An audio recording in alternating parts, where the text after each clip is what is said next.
All right. Welcome to Capital Culture. I'm your host, Christopher Wheeler. And remember, if you've been liking the shows and interviews so far, make sure to like and subscribe because we got a hell of a show today. We are sitting down with Toronto's, I want to call him a pioneer because he's been around for so long and he's made a lot of moves. He started in this business from a $300 camera that his friend Alana gave him and a name Ricky Taco helped him curate. With that being said, TDOTCAM, how are you doing? I'm good, brother. Thanks for having me here, bro. I appreciate you coming through. I've heard you had a busy few days. Busy couple of months, yes. I feel like, we in full disclosure, we went to a little event on Thursday. That was fun. We got a little two-step on. Off the record? Off the record? No, that was I wasn't gonna go into any more detail. I wasn't gonna say that. We just had a nice little event. But there's so many places I could start here. You went from working construction to running your own media company, but let's start with how did you start working construction? How does one start there? My parents, they have a construction company. Okay. And they were always like, if you want to, they never spoiled me, bro. Like, you want to make money? So in the summer, like in high school, I would go work with them.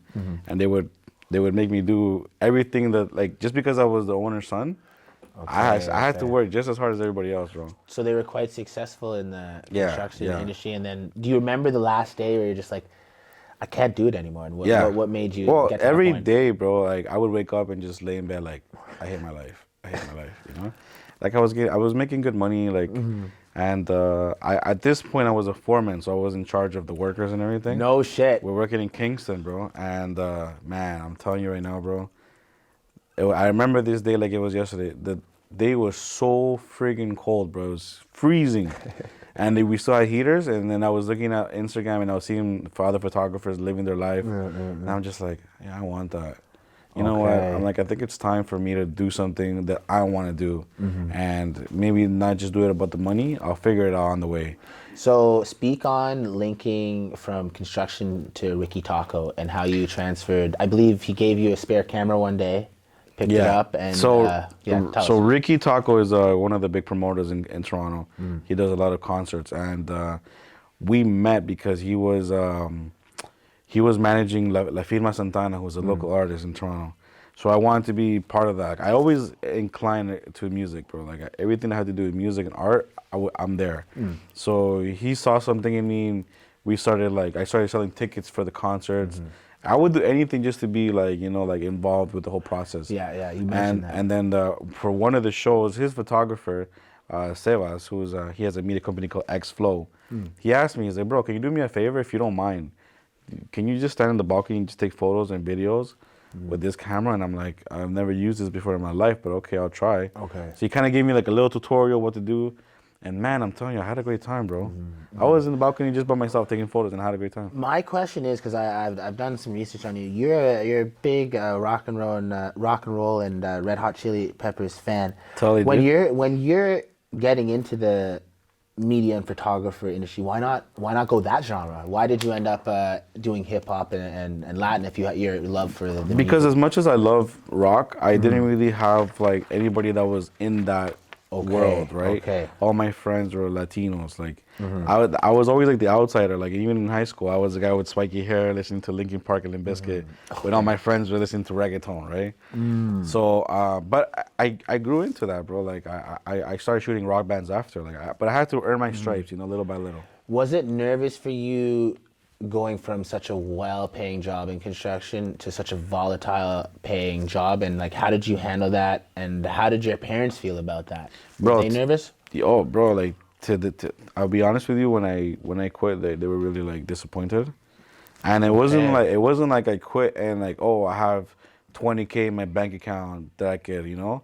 No, bro, even though I was making good money, I was living from check to check because I was really like unorganized, partying, because spending it. Is it safe to say you didn't enjoy your Monday to Friday, so you wasted your Friday to Sunday, or to even Monday sometimes? You know what? I never saw it that way, but that's actually really true. Yes. Because like now you have a passion, so like I love my Monday to Friday now. Exactly. But a lot of people who are working their Monday to Fridays, they're like, fuck it, the I weekend's love here. my Monday to Friday now.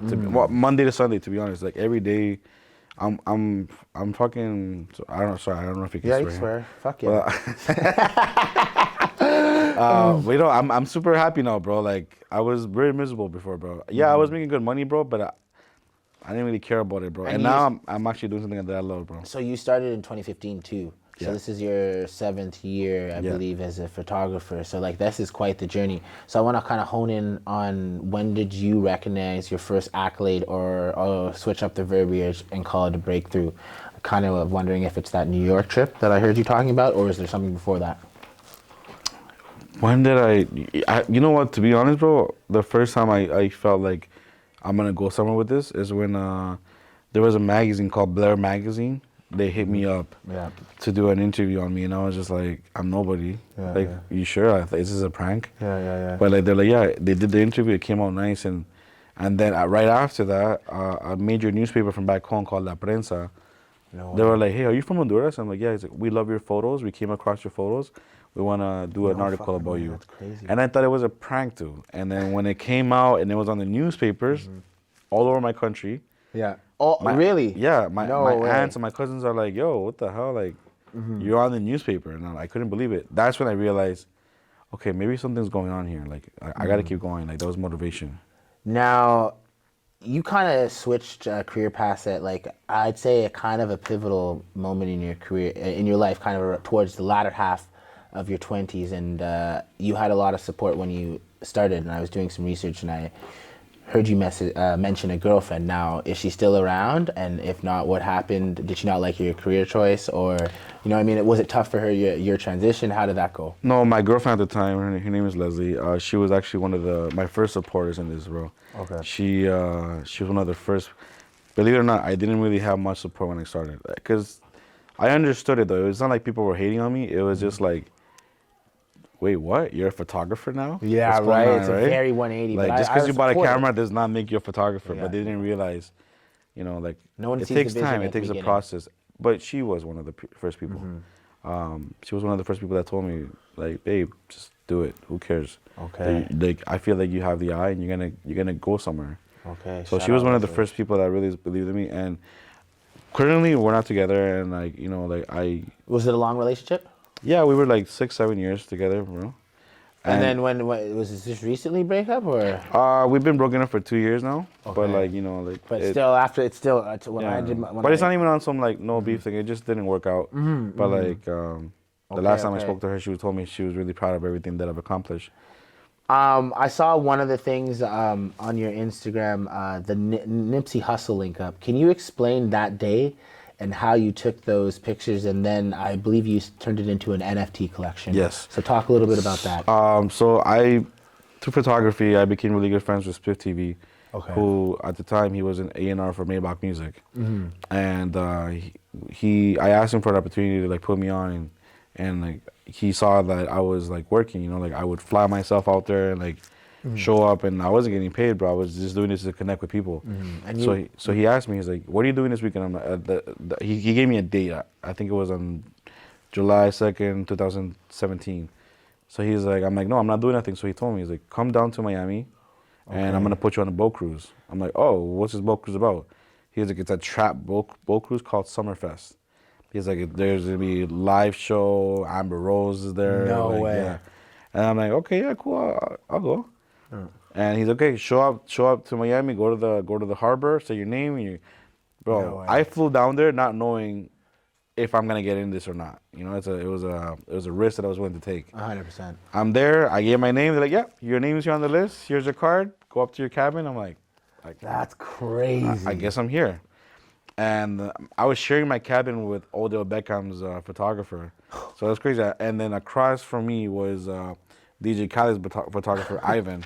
So I was connecting with all these people. That's like. And the day I met Nipsey, I'll be really honest with you, the name sounded familiar to me, but I wasn't sure of who he was exactly. Okay. But Spiff TV, he's like, bro, I want to introduce you to Nipsey, get some photos of him. Yeah.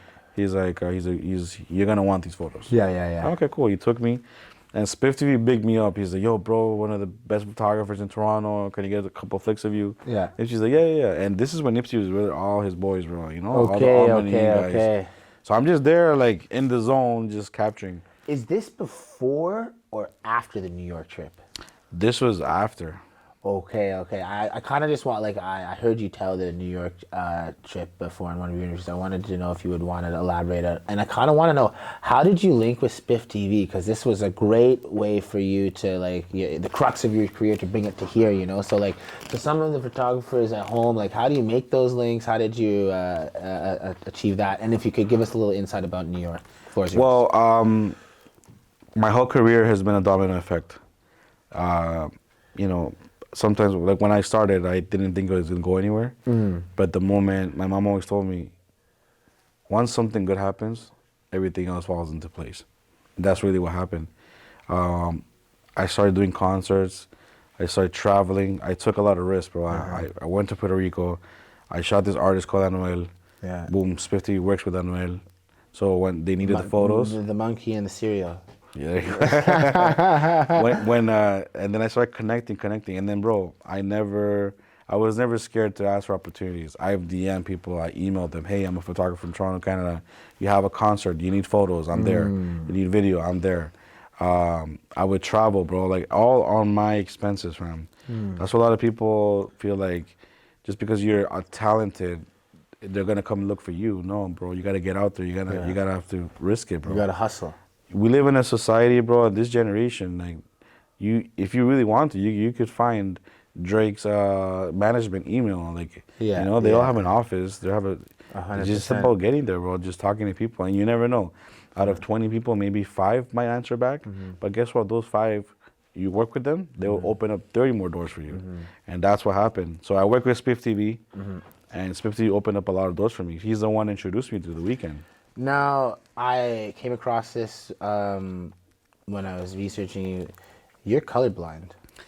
I am, yeah. So how does that work with your photos? And then speak about how you found out that the Canon 60-247 lens was the best for your eyes, and why.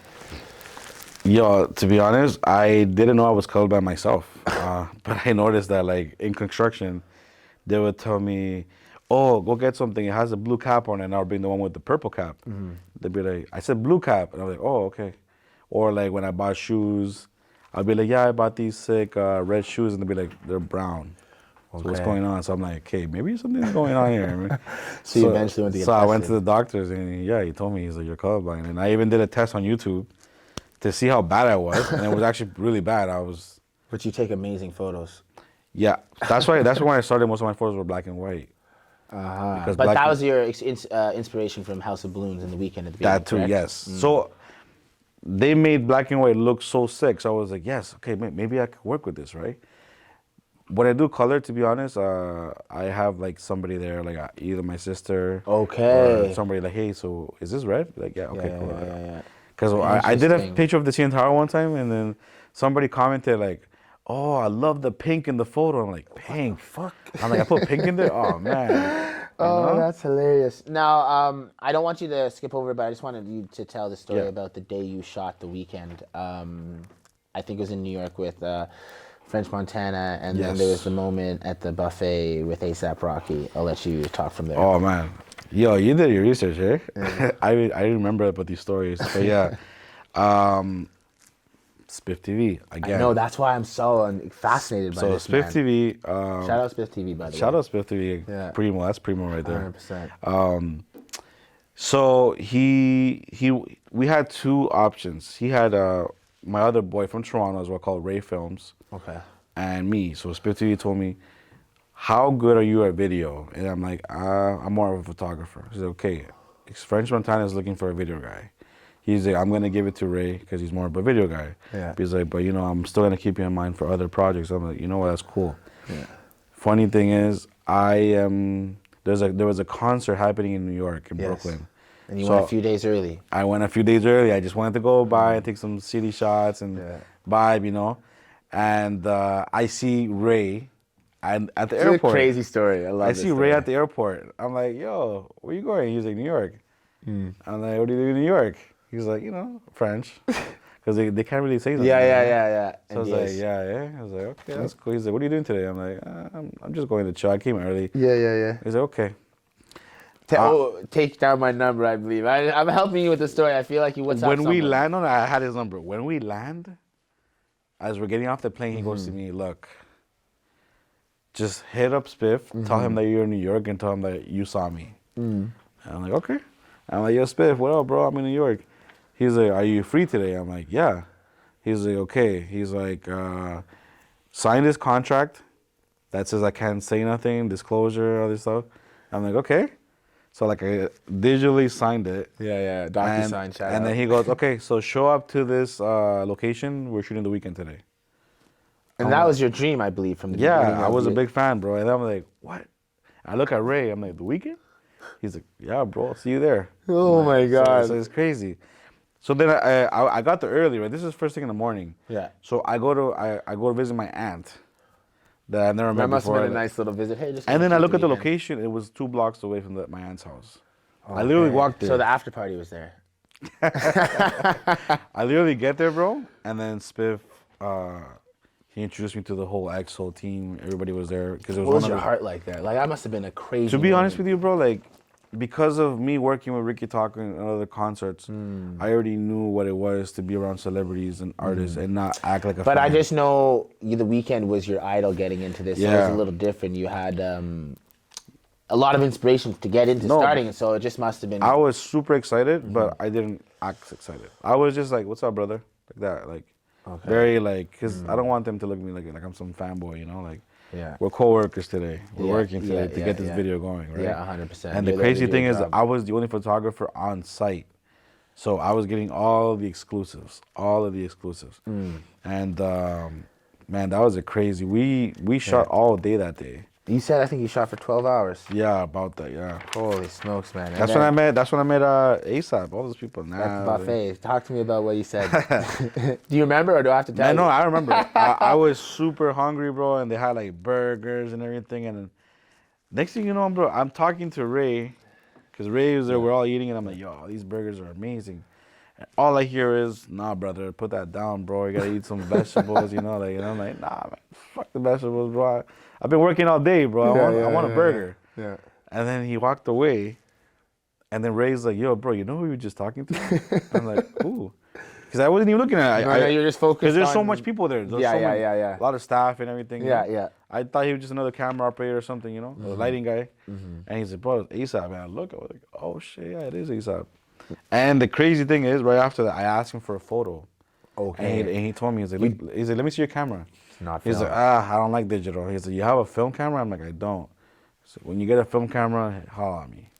Crazy. And then you had another, like, I don't want to go into that because I have so much other stuff to cover, but you met him a while down the road, and you were ready with that experience. At the cruise. And you had your film camera ready. I had my film camera. That's when I got That's the photos wild. and everything, yeah. So you just had a kind of a breakthrough in the sense that you started managing 2 artists through your media company, and you just started directing recently, within the last year or 2. Could be wrong. Like a year and a half. A year and a half. So speak on making the jump from photography to owner of a company and directing. How's that been, and how's it been to manage Bunlow? And then we'll get out with some exit questions, Yeah. and then we'll move into the segments. Dope. So pretty much concert, like music, is my passion. That's where I build my whole photography upon, like concert photography. Got you. So I became a concert photographer per se in Toronto. Okay. Right?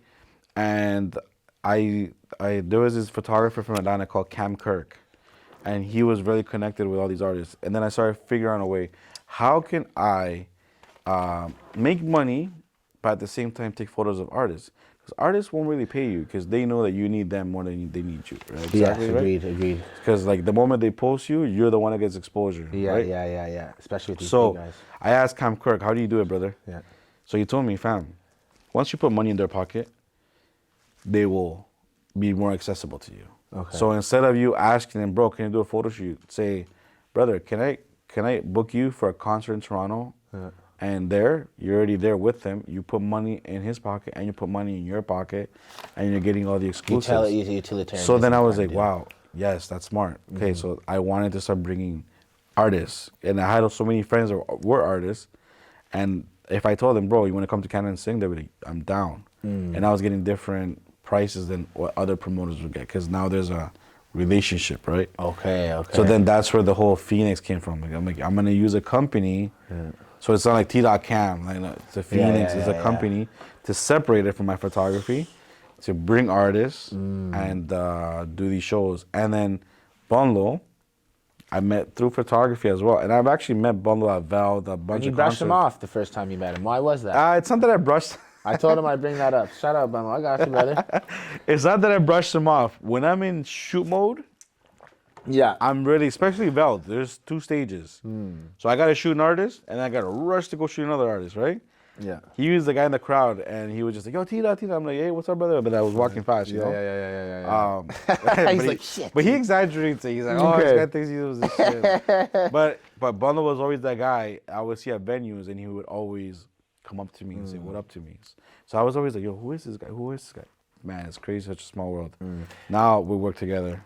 Now, the mission statement for Phoenix Media Group, I think that's the correct wording, is to provide a space where artists don't necessarily need to cross the border and still get the Exactly. high quality production that you see internationally. What do you foresee for the company in the next year, and what do you think you need to do to take it to the next level? And I'll leave it with those two. The thing with me is, man, I'm a control freak, and I was getting anxiety watching a bunch of videos coming out of Toronto, and I was cringing, and I was like, man, I could do better. Yeah. And then Bundle's the one that told me, so do better, bro. Start directing, start doing your thing, right? So I wanted to do that locally. Like, I wanted to be able to give my artists and other artists that want to work with me that visuals that it looks like it was done in Miami. So they don't need to go to Miami. They don't need to go to Colombia. We can do it here, homegrown, right? Yes. And that was the beginning of it. And then I realized How did it manifest? Yeah. exactly. Talk to me. And it's crazy. As much as we could do here, like, we always got to travel, right? But most of the stuff that even we do at Bundle, we do it here at home. This is our home, bro. And it hits back home. Like, it's crazy. Like, you could do it here, and then, but like, he has such a. When I was interviewing him, he was saying he feels like more of a star in Colombia. It's crazy. It's almost a nice fallback to come here and work because there's no distraction, and then go back there and enjoy all the limelight kind of deal. It's about balance. Life is balance, bro. Like, it feels nice to go out there, like in the States and in Colombia, Chile, whatever, to get recognized for your work. But it's also good to be here, and you don't need to deal with all that stuff. Yeah. Right? Over there, it's hectic, bro. Here, it's more like relax, and you get to focus again, and then go back. You know. Okay. So that's what I like about Canada. Like, it's about balance, bro. Like, I like to be here, and when nobody really recognizes me and stuff like that. And even when people recognize me, I still kind of trip out. Like, 100%. how do you know me, you know? Now, you're I want to say a legend in the making. You work really hard. Maybe you'll be. Do you remember your reference to? I think you said Shimudu is the biggest photographer. Am I saying it right? Shimodu is the biggest Rest in peace. concert. Rest in peace, photographer. Shimodu Yeah. was one of the legendary photographers that every Tupac photo you ever, anyone that was a hip hop artist in the 80s, in the early 90s, he had that. He had all the exclusives of Biggie, Tupac, like, man, I could name so many. Well, hopefully, when it's all said Mobb and Deep, done, like, you're just as big, man. You hopefully, working brother, hard. a lot of people throw the word gold a lot in legend. Yeah. Some people I bring don't them to feel the really party. comfortable with that yet. You know, maybe one day I'll get there. But like, I'm still in the process. But I appreciate the love. You know. No. I'm still kind of getting used to like getting compliments, bro. Like, that's one of the reasons why I even picked this career, because I It's like behind the lens. Exactly. But now you're getting attacked. Exactly, because it's not even about me. It's about the person. the person in front of the camera. 100%. But we live in a generation now where like producers are celebrities, the beat makers are celebrities, directors are for celebrities. Welcome now. to the show. Welcome to the show. Interviewers are celebrities. I know, we're getting there. Yeah, you're actually a bigger celebrity than me, bro. No, whoa. This guy, no. I will take that with a grain of salt. I appreciate that. With that being said, that's your close-up. What do you got coming up in 2022? And then we're going to have some fun with this interview, because I'm going to run you through some segments. So and, this camera right here? Right here, yeah. So tell the... I feel like this is like Hot Wings or like... Yeah, I know. We kind of jacking them a little bit. There's your camera. Tell them what's going on. So we got We got a big video do I have to say it to the camera? No, not me. Don't look at me. Okay, so this way, right? We got a big video with Bolo and Gucci that was filmed in Colombia. All I'm gonna say is it's on some like Diddy and Maze vibes. You know? We're bringing it back. We also got an English EP with Bolo coming out. Fire. Okay. We got some stuff happening with DJ Stacks too. Yo, shout out DJ Stacks, yo. Okay. Shout out DJ Stacks. Lots of network events, parties. I got a art gallery with Mikey the artist. Okay, I'm not too familiar, but I'm sure you'll get Trust familiar. me, that's why I like. That's why I want to work with him because he's gonna be up there. Okay. I'm gonna have my NFT displayed in 3D in the gallery. Okay, We'll get there. We'll get there. We'll get there. Okay, so and some more NFTs coming out too. And hopefully by the end of the year, I'm releasing my book. Eva. Shit, I forgot to mention it because you. That was my first art gallery. It was named after your mother. Yes, and my mom, my sister, my grandma. No, it's okay. So, is it gonna be Eva 2? Like, do you have a name for it? You know what? I think I'm gonna title this book just simply T.cam. It's a simple T.cam, and it's gonna have everything. Not cam. It's gonna have all my best photos in one book. I think it's. I can't wait for people to see it, man. Okay, well, lots of stuff coming. Christopher Wheeler, T.cam signing off. It's been a great interview, and if you like the interviews, please make sure to like and subscribe. We head to the next section of the interview. Wheel it or deal it, signing off.